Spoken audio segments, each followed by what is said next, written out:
Good afternoon, all you social informatics enthusiasts. My name is Josh Rochat, and I'm here speaking from my project group, which includes Matt Cortez, Casey Lau, and Megan Dolan. We decided to do a more in-depth look on the presentation of self, as cited by Goffman, and give it a little bit of a tailoring towards some specific examples, including the workplace, dating, and even how it helps or hurts social communication in person. So here we go. Irving Goffman published his book, The Presentation of Self in Everyday Life, in 1956. In it, he suggests that people today, and people in general, try to control the interactions that we have with others by carefully and intelligently disseminating information that relates to the way people can perceive us. Because this allows people to make solid, hard, and fast judgments about us, we tend to adopt certain behaviors to maximize the output of our positive presentations. We end up participating in many different roles in life, which makes up one whole being that we call us. And the way in which technology prepares us to play these roles at different times, asynchronously or synchronously, allows us to tailor our self-presentation even more. The key player here is that people using these technologies are themselves, any and all individuals that are using social media. We want to highlight the difference between what a cynical and a sincere performer is. A sincere performer is one who believes in the role that he or she is playing, and believes wholeheartedly that he or she is convincing enough to fool the audience at hand. The cynical performer is one who doesn't believe in the role that he's playing, and doesn't really care what you think of him or her. In this way, the cynical performer plays with the audience, and must accept that whatever the performance is really what it is. When Goffman mentions that there is an ideal type, he doesn't mean that there is an average or typical or even an exceptionally excellent type, but rather that this ideal type is a norm that comes from the observations of certain situations and evaluations based on the specific elements at hand. This allows performers to sort of put their best foot forward and present the best self that they can, if they care to put in the effort. We also want to highlight that social media is used by all age groups, from grandmas to young teens, and that this allows the individuals to present themselves in very different ways. Apps like Facebook, Twitter, LinkedIn, even Tinder allow people to act as they wish, using these apps as virtual props. The apps don't showcase as much as they do allow the performer to selectively monitor and choose what to showcase. Here are a few examples of this phenomenon of presentation of self are being demonstrated. One major example is that the setting change happens between the performer and the audience, whether it's in person or online. In person, your clothing, your actions, your attitude, even the place where you have the conversation, informs a judgment about you. Oldenburg describes this third place as a place that's away from the work and home, and it's a place where people can socialize, like a cafe. In these third places, people need to worry about the presentation of self. However, online, photos and videos can show the participants in a way that may jeopardize the comfort of this home away from home attitude, and others may just run free with it. Because of this highly technologic age that we're getting into, there tend to be smaller outlets for technological engagement in conversations, and this can allow participants to peek inside certain third places to decide if it's what they want, whether it's looking through conversation comments, deciding on certain blog posts to follow, or advertising your Facebook likes and shares. One great example of this is the dating app Tinder. In person, you really have less control over your presentation, and it's difficult to hide certain things about you and who you are as a person. Another problem is the synchronicity of the communication.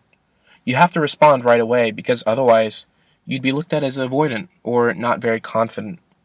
Online, with this reduced clue environment in mind, people tend to make themselves look like the person they have self-knowledge of, which might not actually be the most true impression of who they really are. And they try to make an effort to hide things that they don't want to share. Along with this comfy asynchronicity of communication, our delayed response times change, and in this way, a person will present themselves differently, so that they can use time to aid their perception that others end up building for them. This invariably forms new kinds of social scripts for people. A conversational script in person would have a logical following. Hello, how are you? I'm good. How are you? Oh, I'm fine. How's the kids? And you end up setting starting points and ending points. And it really dictates the formality of the conversation and aids behaviorally important conversations and kind of shows how important they end up being. Online, there's less structure to these conversations, and there's less emotions that are content to be conveyed with this form of communication. You can pick up where you left off because the messages are right there, and there's no need to remind yourself of what was discussed. Before getting into an expert opinion, we want to bring in some concepts we've mentioned in social informatics. Firstly, the use of internet communicative technologies can lead to multiple paradoxical effects. You can end up getting a higher self-esteem after looking on a Facebook profile we found than when you actually look in a mirror. And it also seems that the more time you're on the internet, the less well you feel about yourself. And a lot of students report that the internet isn't beneficial for building social relationships. The use of these technologies benefits some groups more than others, especially as we saw with the strong tie and weak ties as mentioned in the Iranian Revolution.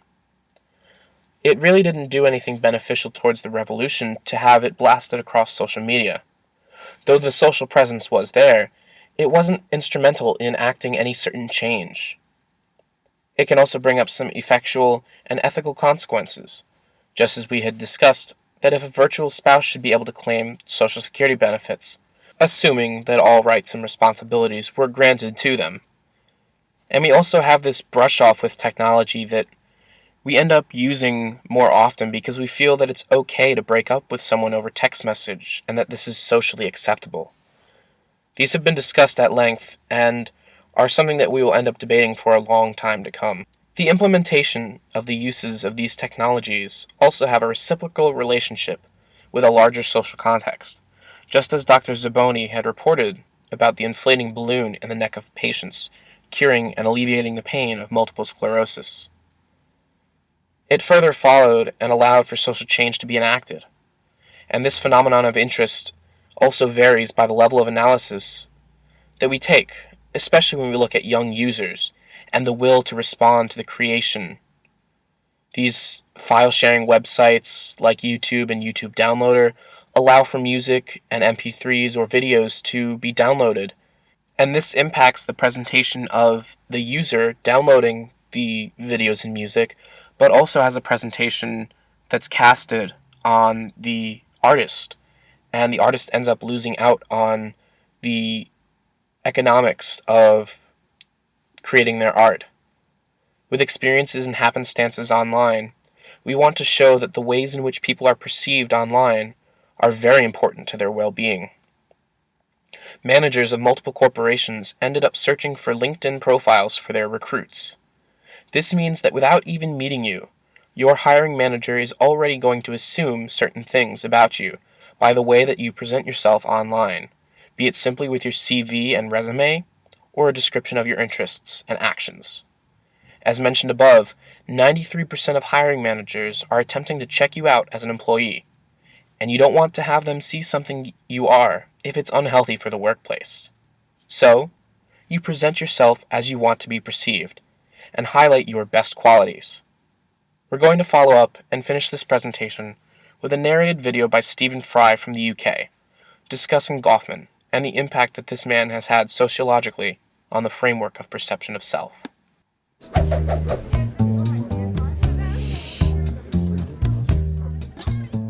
All the world's a stage, and all the men and women merely players. They have their exits and their entrances, and one man in his time plays many parts. The sociologist Irving Goffman took these lines from As You Like It very seriously.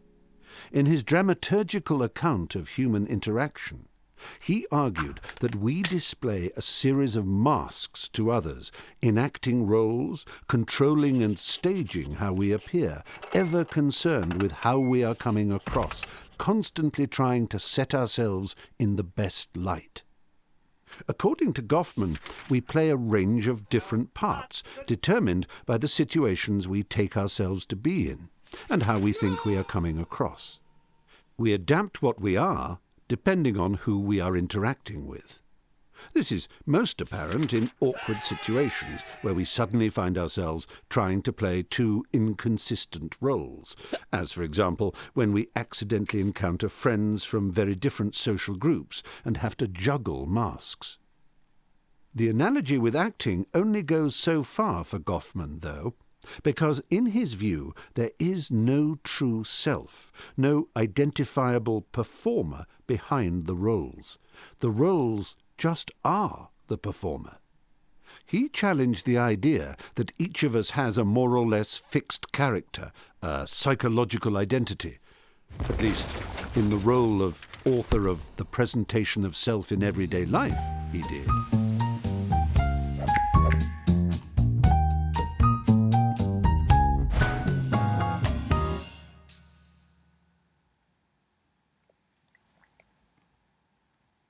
So we just want to ask you, are you presenting yourself the way you are, or the way that you want to be? Thank you.